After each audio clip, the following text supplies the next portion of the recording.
Just hours ago, U.S. Central Command confirmed that 21 ships attempting to reach Iran were intercepted and forced to turn back under direct military orders. Apache helicopters, warships, and surveillance systems are now actively enforcing control over sea traffic. The first interception happened within just 12 hours of the blockade beginning, showing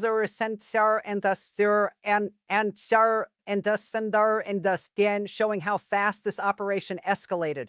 But the real fear now is what happens when a ship refuses to comply. This is no longer a warning. This is enforcement. At approximately 04:30 a.m. Gulf Standard Time, multiple radar signatures were detected moving through the Strait of Hormuz, one of the most critical choke points on the planet. Within minutes, U.S. naval forces already positioned in the region moved into action. According to early military briefings, at least 3 guided missile destroyers supported by aerial reconnaissance drones and Apache attack helicopters formed a layered interception grid stretching across key maritime routes. And here's where it gets serious. Insider sources within U.S. CENTCOM say this was not a spontaneous reaction. This operation had been pre-planned, rehearsed, and greenlit days in advance, but the speed at which it was activated shocked even senior analysts. You need to understand what this means. This is not just about stopping ships. This is about controlling access to an entire country. Now, let's talk about those 21 vessels. These weren't just random cargo ships. According to confidential informants familiar with naval intelligence briefings, several of these ships were flagged under neutral countries, but were suspected of carrying dual-use materials. That includes components that could be used for military production, fuel systems, and possibly even sanctioned technology.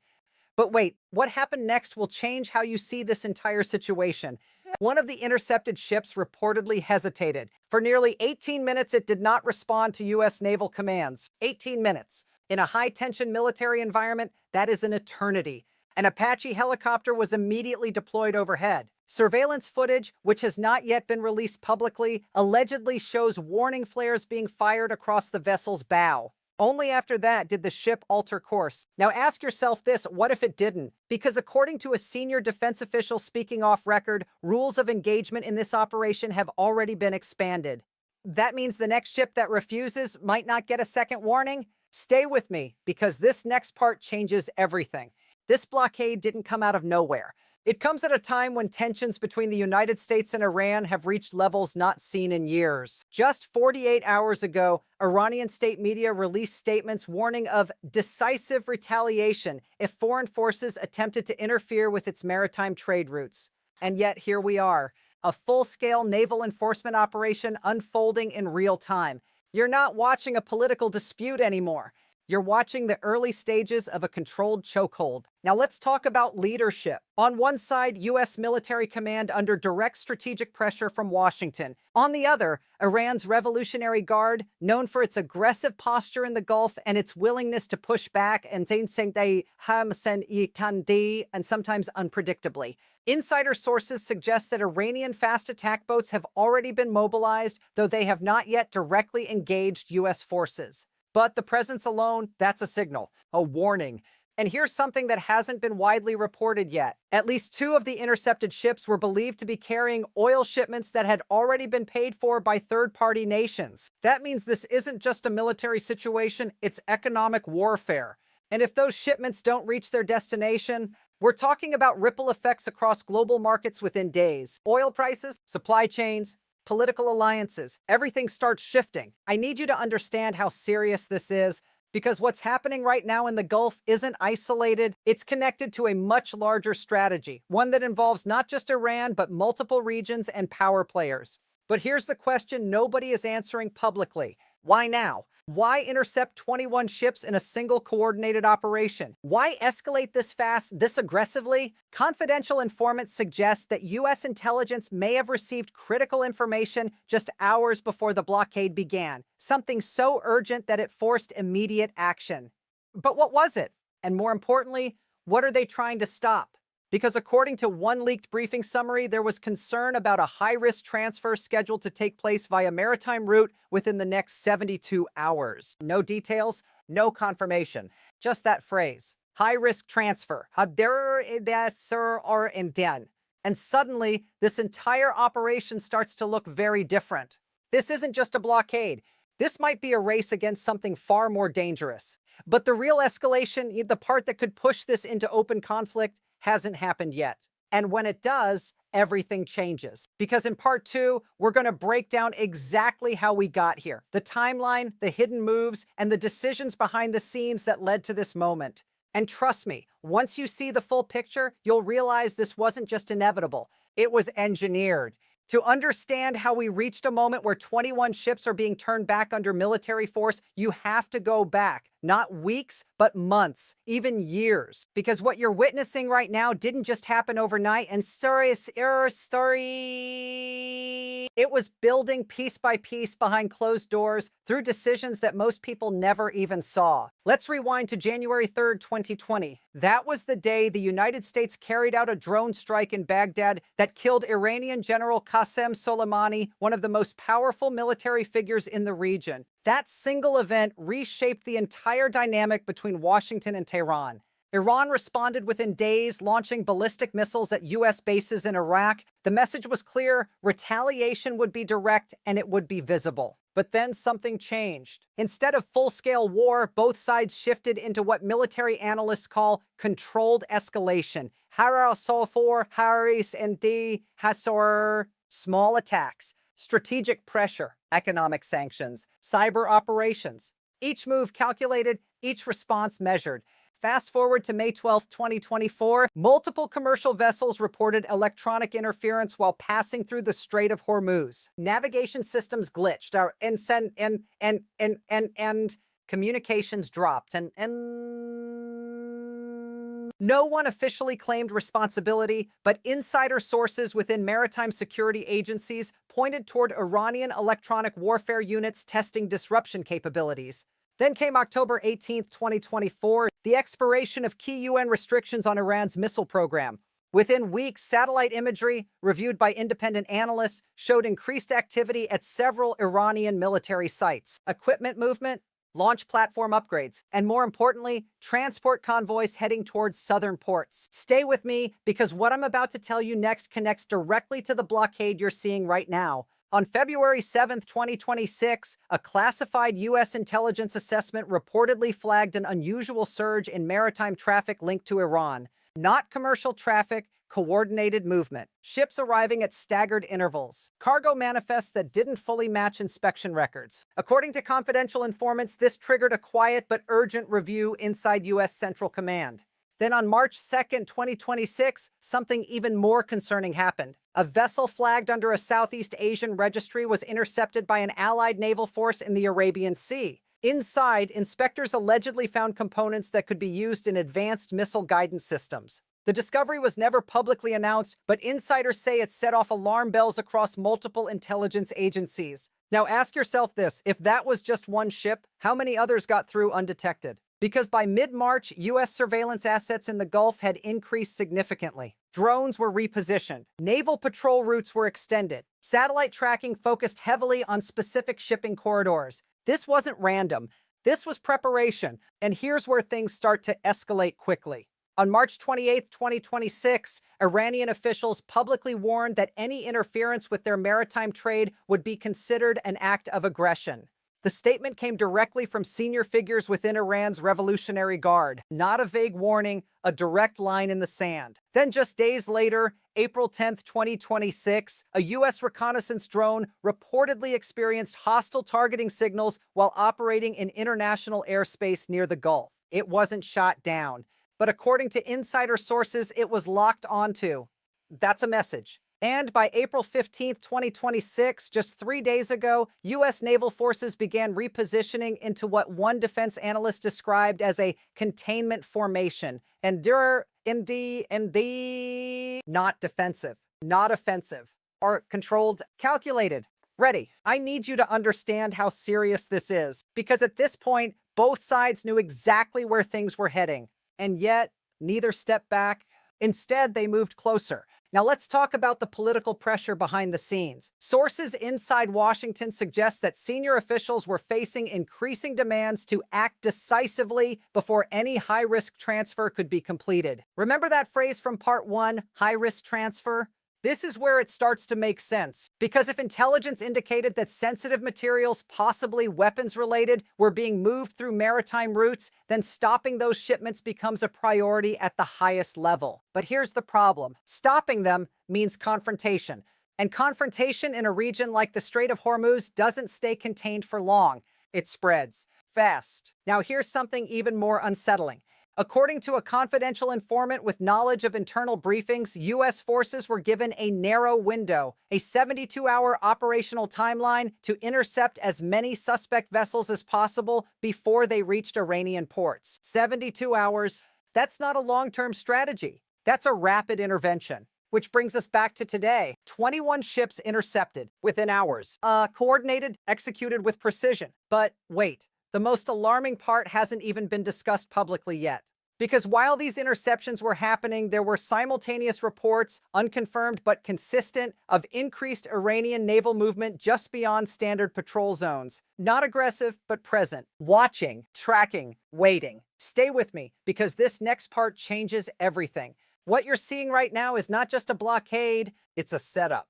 A setup for something bigger, something that hasn't fully revealed itself yet.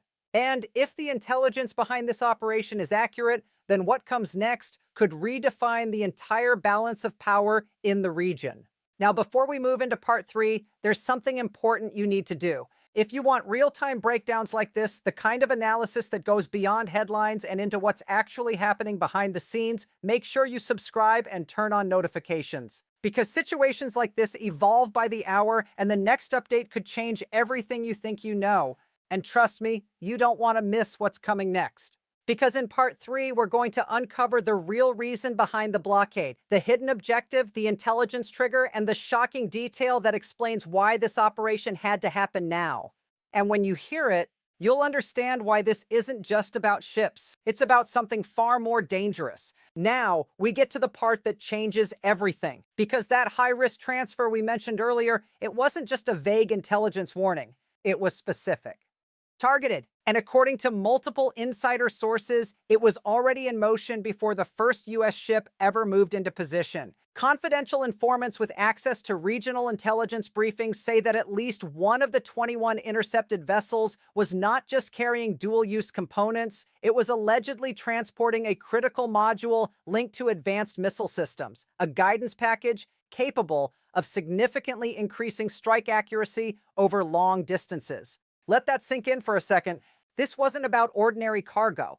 This was about capability, and if that module had reached its destination, it could have altered the strategic balance across the entire region within weeks. Not months, not years, weeks. Now, suddenly that rapid 72-hour interception window makes sense. But here's where it gets even more intense, because the ship suspected of carrying that module wasn't the one that hesitated for 18 minutes. It was another vessel. And according to leaked operational chatter, that ship never made it into the official count of 21. Stay with me, because this next part changes everything.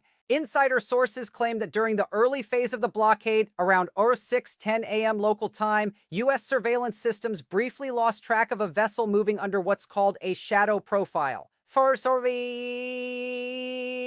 That means its transponder data either disappeared or was deliberately masked. For nearly 27 minutes, it was gone. No confirmed position, no visual, nothing. And then suddenly, it reappeared. But not where it was expected to be. It had changed course and accelerated. Now ask yourself this, how does a commercial vessel outrun a surveillance grid that was already on high alert? Because according to one defense analyst who reviewed early radar logs, that maneuver didn't look random. It looked trained, deliberate, almost like whoever was operating that ship knew exactly where the gaps were.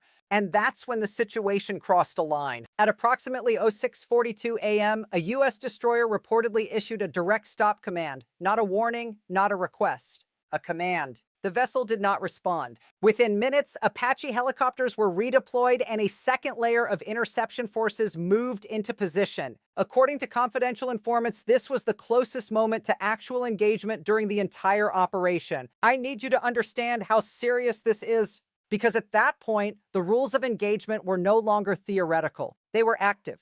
And here's the part that hasn't been publicly confirmed, but is being quietly discussed inside defense circles. That vessel eventually stopped.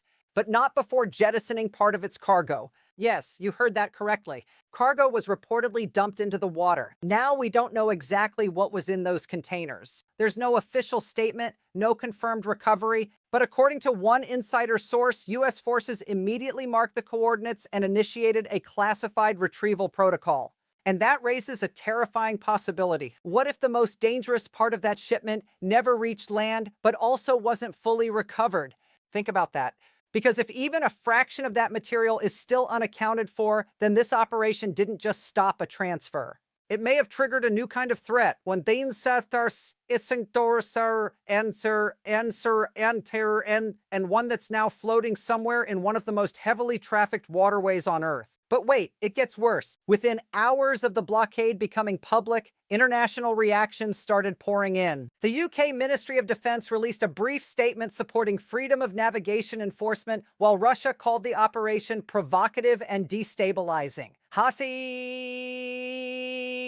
China, meanwhile, urged maximum restraint, but stopped short of criticizing either side directly. That silence is strategic, because major powers are watching this very closely. And here's a pattern interrupt you need to hear. According to maritime tracking data, commercial traffic through the Strait of Hormuz dropped by nearly 38% within just 6 hours of the first interception. 38%. That's not hesitation. That's fear. Shipping companies are already rerouting. Insurance premiums are spiking, and global markets are reacting in real time. This isn't just a military event anymore. It's a global shockwave. And right in the middle of it, you have two forces that are now closer to direct confrontation than they've been in years. Iran's Revolutionary Guard has not issued a formal response yet, but insider sources suggest that internal communications have shifted to what's known as heightened readiness posture. That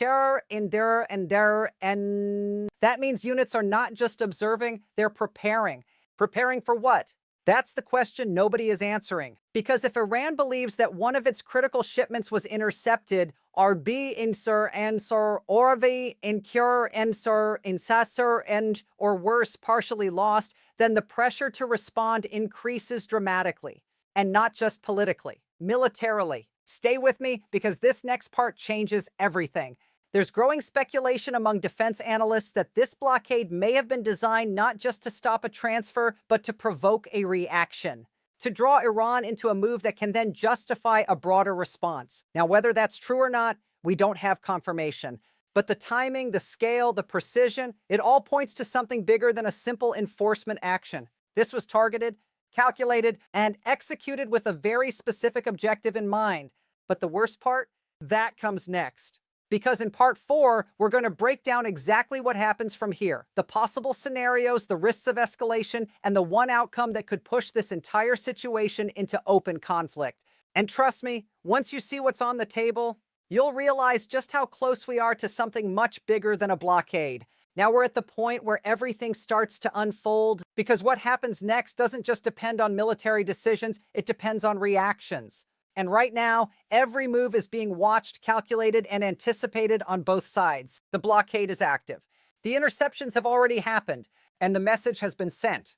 But the real question is this: what does Iran do now? Because from Tehran's perspective, this isn't just interference. This is direct control over its access to global trade routes. And historically, that's something Iran has never tolerated for long. So let's break down the 3 most likely scenarios from here, and I need you to pay close attention because each one carries serious consequences. The first scenario is controlled de-escalation. In this outcome, Iran chooses restraint. No immediate retaliation, no direct confrontation. Instead, it shifts toward diplomatic channels, raising the issue at the United Nations, coordinating with allied nations, and applying political pressure to challenge the legality of the blockade. On the surface, that might seem like the safest path, but here's the reality. Even in de-escalation, the damage is already done. The precedent has been set. If the United States can intercept 21 ships in a single operation, it can do it again. And that creates a long-term chokehold on Iranian trade, which means tensions don't disappear. They just go underground. And sometimes that's even more dangerous. Now, the second scenario, and this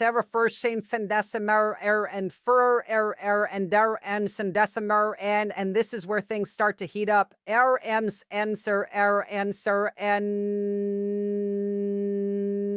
Is indirect retaliation. Instead of confronting U.S. forces head-on, Iran could respond through asymmetric tactics. That means cyber operations targeting infrastructure, proxy actions through regional allies, or even limited harassment of commercial vessels tied to Western interests. Insider sources suggest that contingency plans for this type of response have existed for years, and if activated, they wouldn't be announced publicly. They would just start happening, quietly, unexpectedly. But the impact?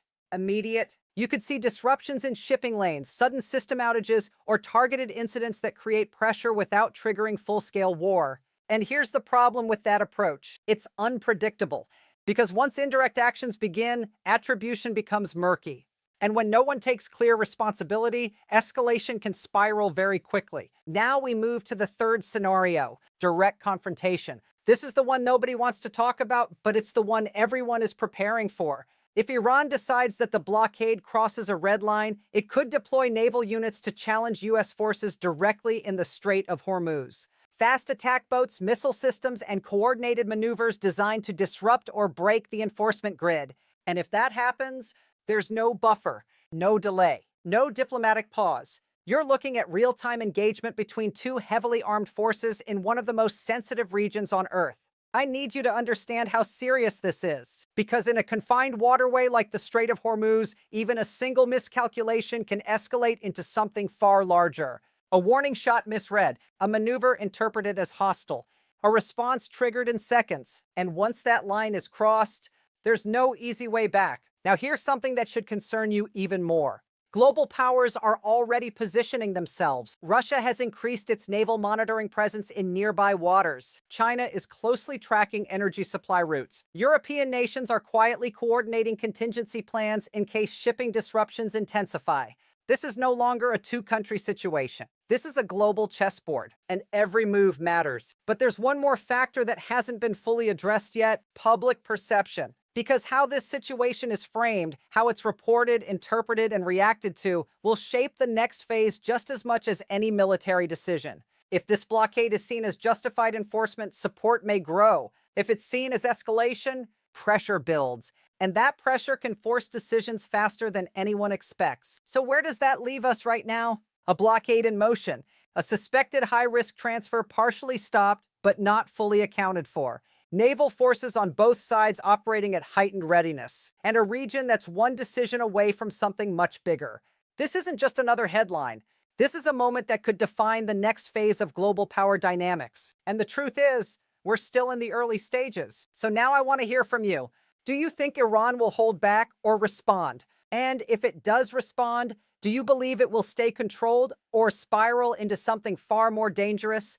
Drop your answer in the comments below, because this is one of those moments where every perspective matters. And if you want to stay ahead of stories like this, real analysis, real timelines, and the details that most outlets don't cover, make sure you subscribe and turn on notifications, because the next update on this situation could come at any moment. And when it does, you need to be ready.